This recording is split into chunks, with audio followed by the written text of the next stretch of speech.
1965 में, आज से 60 साल पहले, 60 ईयर्स अगो, एक फिल्म आई थी वक्त। उस पीढ़ी के लोगों को इस फिल्म की भी याद होगी, और आज भी जब ये मूवी कोई भी, चाहे यंग यूथ हो, चाहे बच्चे हों, चाहे किसी भी एज ग्रुप के लोग हों, अगर ये मूवी देख लेते हैं तो it is a very thrilling movie. सामाजिक मूवी थी, प्रेम प्रसंग बहुत से, मर्डर, थ्रिल, सब कुछ था। और फिल्म सजाई गई थी उस समय के बेहतरीन सितारों से: Rajkumar, Sunil Dutt, Shashi Kapoor, Sadhana, Sharmila Tagore, Balraj Sahni, Rehman, Madan Puri and many more. इस फिल्म की बात आज मैं इसलिए लेकर के आया हूँ कि इस फिल्म के हम जो डायलॉग थे, जो गाने थे, सुपर डुपर हिट थे उस समय के। और जो राजकुमार के जो 2 डायलॉग हुआ करते थे, वो आज भी बड़े बहुत मशहूर हैं और लोगों की ज़ुबान पे रहते हैं। बच्चे भी कॉपी करते रहते हैं कि मदन पुरी से एक बार उनकी फ़ाइट होती है तो वो मदन पुरी चाकू निकालता है, तो वो चाकू उसके हाथ से राजकुमार ले करके और कहते हैं कि बच्चों के खेलने की चीज़ नहीं है, हाथ कट जाए तो खून निकल आता है। ये बच्चों के खेलने की चीज नहीं, हाथ कट जाए तो खून निकल आता है। क्या डायलॉग था ये! अगर बॉलीवुड के टॉप 10 डायलॉग्स में ज़रूर ये पहले, दूसरे, तीसरे नंबर पे होगा। और इसी तरह से राजकुमार का एक और डायलॉग था: जिनके घर खुद शीशे के होते हैं वो दूसरों पे पत्थर नहीं फेंकते। चिनाय सेठ, जिनके अपने घर शीशे के हों वो दूसरों पर पत्थर नहीं फेंका करते। तो ये डायलॉग्स थे जो आज भी बहुत ज़्यादा मशहूर हैं। लेकिन आज मैं फ़िल्म की कोई बात नहीं करूँगा, कोई स्टोरी नहीं सुनाऊँगा।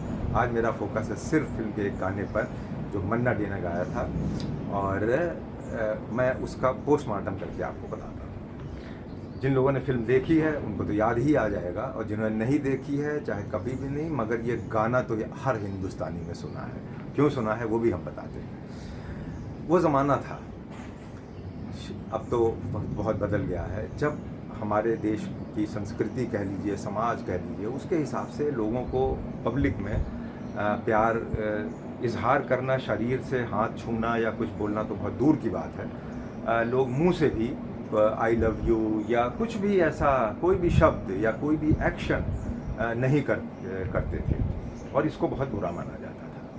ये हमारा जो एक टैबू था, ये चलता आ रहा है और अभी भी है। थोड़ा सा जो है वो नई जनरेशन में बदलाव आ गया है कि बच्चे एक दूसरे के कंधे पे हाथ रख कर के भी सड़क में दिखाई देते हैं, हाथ पकड़े हुए भी चलते दिखाई देते हैं, लेकिन उसका भी लोग विरोध करते रहते हैं। उस ज़माने में जबकि ऐसा टैबू था, फिल्मों में बहुत साफ़ सुथरी फिल्में बनती थीं, कहीं कोई बात नहीं। अगर 2 लोगों को दिखाना है, हीरो हीरोइन को नज़दीक आ रहे हैं तो वो दिखा देते थे, 2 फूल एक दूसरे को छू रहे हैं, झरना बह रहा है, and similar type of things. उस वक्त ये गाना लिखा गया था, और जब ये फिल्म में के शुरुआती 10 मिनट में ही ये गाना फिल्माया गया है, ए मेरी ज़ोहरा ज़बीं तुझे मालूम नहीं। केदारनाथ नाम था बलराज साहनी का। घर में एक आयोजन हो रहा था, वो अपने बच्चों की बर्थडे मना रहे थे। 3 बच्चे हैं उनके, तीनों लड़के हैं, और वो महफिल पूरी सजी हुई है, और उनसे लोग रिक्वेस्ट करते हैं, उनके सारे मेल दोस्त हैं, उनके वो ड्राइंग रूम में बैठे हुए हैं कि भाई लाला जी आज तो गाना होना चाहिए। आज इस गाने के बारे में बात करने का इसलिए मन हो गया है कि उस समय 60 साल पहले जिस प्रकार से इस गाने के जो बोल थे वो ये थे कि पब्लिकली अपने प्यार को कैसे इजहार किया बलराज साहनी ने मूवी में, लाला केदारनाथ ने। और जो गाने के जो बोल थे वो सब ऐसे थे कि जो आप लोगों ने गाना बहुत बार सुना होगा, और जो बीच बीच में तुझे मालूम नहीं, तू अभी तक है हंसी और मैं जवान। ऐ मेरी ज़ोहरा ज़बीं तुझे मालूम नहीं, तू अभी तक है हंसी और मैं जवान। ये बात तो कोई कह ही नहीं सकता था, न पर्दे पर न पर्दे के बाहर। तो ये इतनी अहट ये फिल्म थी सामने, और फिर उसमें जो थी, जो लेडीज़ सेक्शन था वो पर्दे के पीछे अलग कहीं बिठाया गया था। अचला सचदेव उनकी वाइफ बनी हैं, और उनके जो मोशंस और इमोशंस हैं वो किस तरह से शर्मा रही हैं, और गाना ख़त्म होते होते वो पूरा घूंघट का पल्लू लेकर के एक किनारे भाग जाती हैं शर्माती हुई। तो ये एक जो मूवी थी, जो गाना था, उसने किस तरीके से सामाजिक, मुझे तो ऐसा लगता है कि शायद इस गाने ने ही जो सामाजिक रूढ़िवादिता तो नहीं कहूँगा, एक जो सामाजिक सिस्टम था कि अरे क्यों नहीं भाई, हम अपनी बात को क्यों नहीं कह सकते हैं, वो टाइम। और उसके बाद जब अगर आप जवान हैं तब तो कह ही नहीं सकते हैं, और उसके बाद जो है अगर आपके बच्चे हो गए हैं तब तो ये मान लिया जाता है, आप बूढ़े हो गए हैं, यू बिकम ओल्ड, तब तो आप और भी नहीं कह सकते हैं।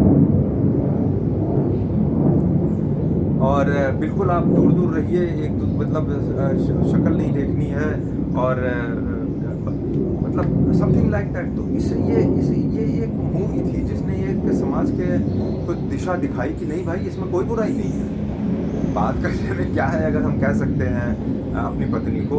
और जो इन्होंने जो शब्दों का भी इस्तेमाल किया कि ज़ोहरा ज़बी, हुआ ये कि जो हमारे इनके जो रवि साहब थे जो म्यूज़िक डायरेक्टर थे मूवी के, उन्होंने कहा कि भाई ये ज़ोहरा ज़बी जो शब्द है ये तो बहुत बोल्ड वर्ड है, उर्दू और पर्शियन को बना करके लिखा गया है, और इससे तो मतलब लोगों को बहुत बुरा लग सकता है कि आप साफ साफ अपने पत्नी को ज़ोहरा ज़बी कह रहे हैं। ज़ोहरा ज़बीन का मतलब होता है बहुत खूबसूरत चमकदार चेहरा, माथा, मतलब कुछ इस तरीके के हुस्न को डिफ़ाइन करने वाला शब्द है।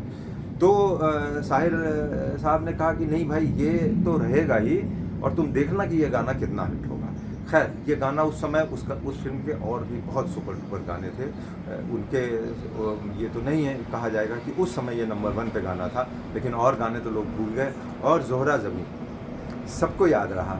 आज कोई भी, चाहे वो किसी धर्म का कपल हो, 25 एनिवर्सरी मनाई जाती है, 50th एनिवर्सरी मनाई जाती है, गोल्डन जुबली, सिल्वर जुबली, हर कोई बिना इस बात को सोचे हुए कि मैं किस धर्म का हूँ, वो ज़रूर अपनी पत्नी को ज़ोहरा ज़बी करके ये गाना ज़रूर गाता है। नहीं गाता है तो उसके साथी संगाती उसको गवा देते हैं, डीजे फ्लोर पर लेकर के आते हैं, और इस तरह से अपना प्यार का इजहार करते हैं, बिना ये सोचे हुए कि ये उर्दू है कि हिंदी है कि क्या है। तो मैंने कहा कि इस गाने के ऊपर एक छोटी सी बात करी जाए कि किस तरह से इस गाने ने हमारे समाज को एक दिशा दिखाई।